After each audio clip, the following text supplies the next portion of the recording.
Et Harold Iman nous a rejoint. Bonsoir Harold, Bonsoir. avec vos cartes. Ce soir, vous nous emmenez en Hongrie. En fait, la Hongrie qui s'est fait taper sur les doigts par la Commission européenne. Son président, José Manuel Barroso, le président de la Commission, veut en fait avoir des explications claires, nettes et précises avec le Premier ministre hongrois, son nom Viktor Orban.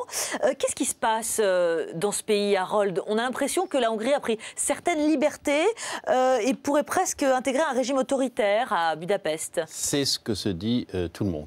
Parce que Viktor Orban, il a ciblé, via un changement de la Constitution, 3 institutions.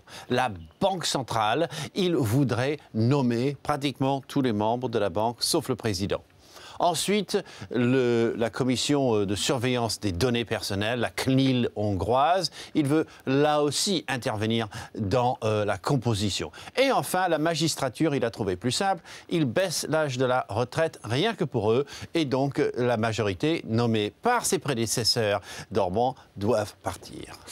Harold, du coup, c'est quoi la marge de manœuvre de l'Europe là dans ce cas présent? Alors, déjà, on va voir quels sont les arguments d'Orban. Vous voyez qu'il va parler de l'Europe. D'abord, il se prétend le barrage au racisme. Les racistes, c'est par exemple ces gens-là de la garde hongroise, qui est une milice privée qui intimide les tziganes, par exemple.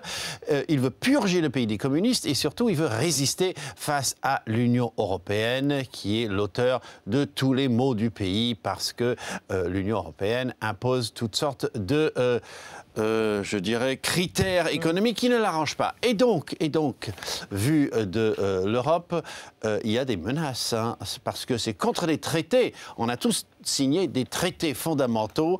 Eh bien, ce que dit l'Europe, la Commission, on va vous suspendre vos aides, on va vous soumettre à un boycott diplomatique et on va vous coller des procès. Ouais. Merci beaucoup, Harold. Du coup, Viktor Orban viendra s'expliquer en personne, hein, mercredi, devant le Parlement européen, demain donc. Demain et le 24, il va parler à José Manuel Barroso. Merci beaucoup, Harold. On suivra ce dossier, bien entendu, avec vous.